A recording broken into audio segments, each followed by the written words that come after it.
Roster Mania is in full swing as we've seen a number of different teams announce their roster today. And welcome back, of course, to another episode of LandO's Logic. Today we're talking on the Atlanta FaZe and why I believe that on paper, I put that very early on for a reason, well, I believe that on paper they very well could be the scariest team in the CDL.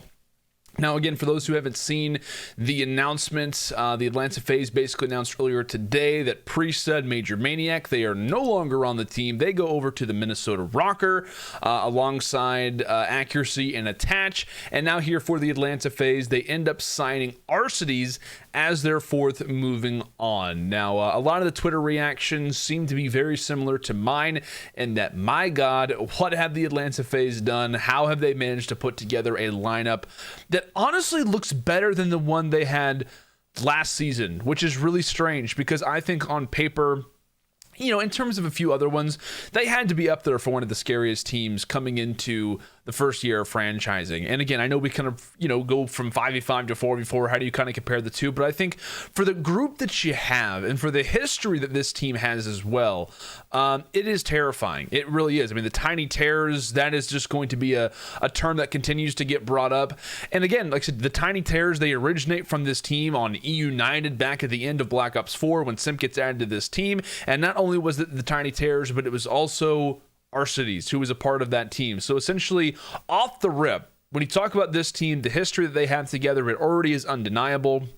You have Simp, Abizi, and Arcitys, who have already won a world championship together. And you could argue that those were the core three players that were the reason for why we saw a world championship get captured as well. So again, I know with all the rumors, the rumored rosters that are currently being out there, it is hard to already go out there and say, oh, is this team the scariest roster in the CDL?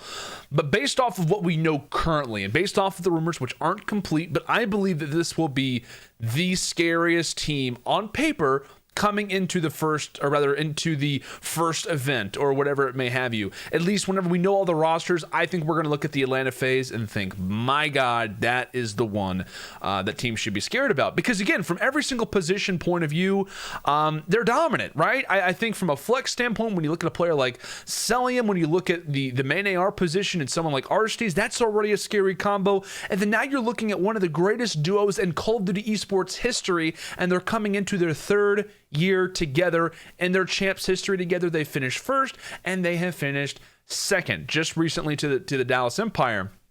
And kind of going off of that placement, I think that it's interesting as well because the one problem that I had with the Atlanta FaZe, I guess with the roster decision, if it were to come about, because there were a lot of rumors talking on, well, Major Maniac's out the door between Priest and Celium, who's gone. Regardless, my only concern with the Atlanta FaZe after this roster change was that a lot of people, and I still do believe this, I think that they did lack a little bit of in-game leadership kind of toward the stretch. And I know the players don't agree with that. I know the franchise doesn't agree with that. Many people don't agree with that. But I think when they faced off against the Dallas Empire, for me, it became evident.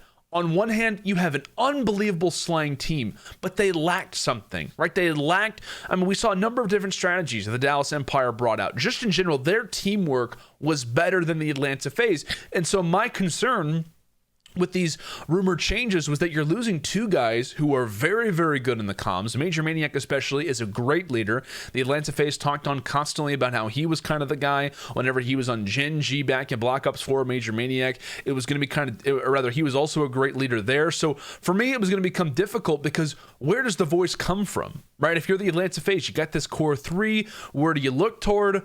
Oh, Chicago Huntsmen?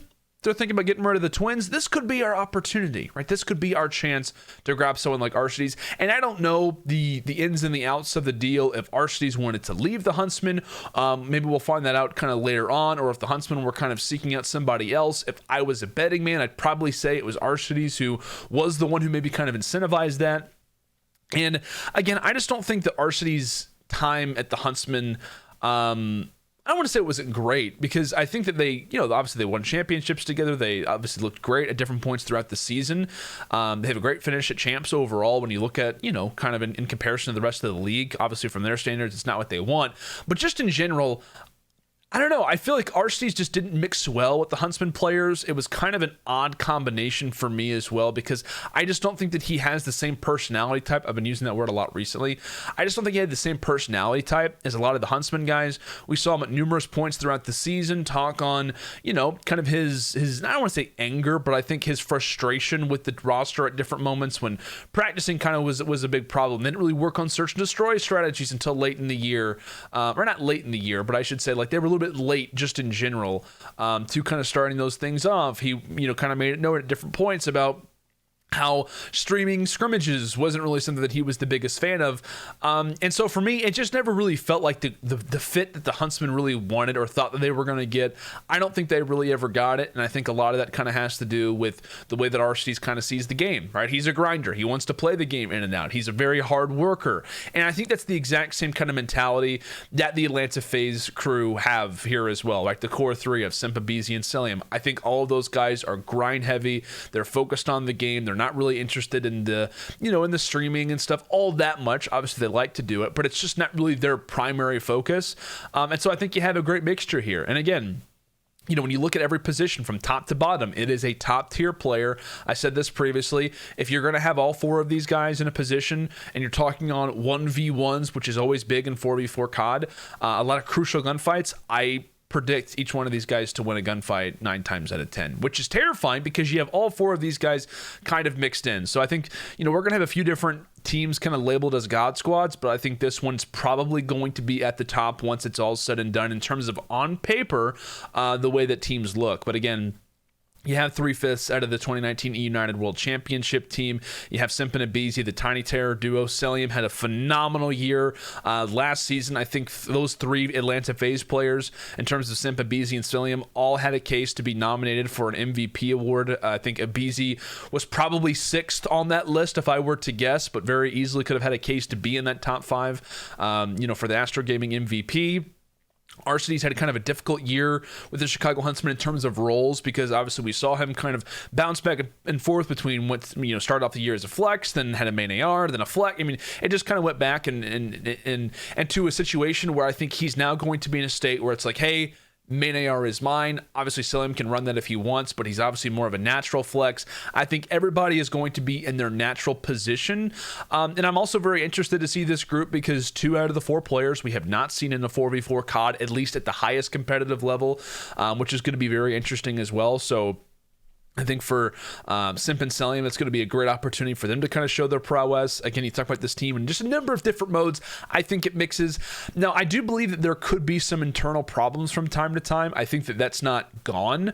But I think you have a very motivated team, a group of guys who are only going to continue off of a lot of the progress that they made last year.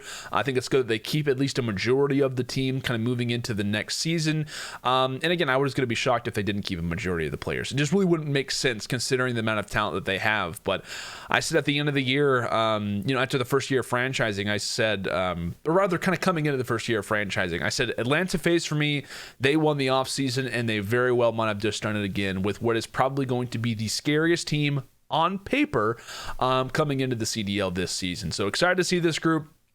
Really like the addition of Arcitys. I think he kind of brings a lot to this team, and I honestly think was the perfect fit for the Atlanta crew. I think they're great moving forward, and I'm honestly super excited to see this group once Cold War begins to release.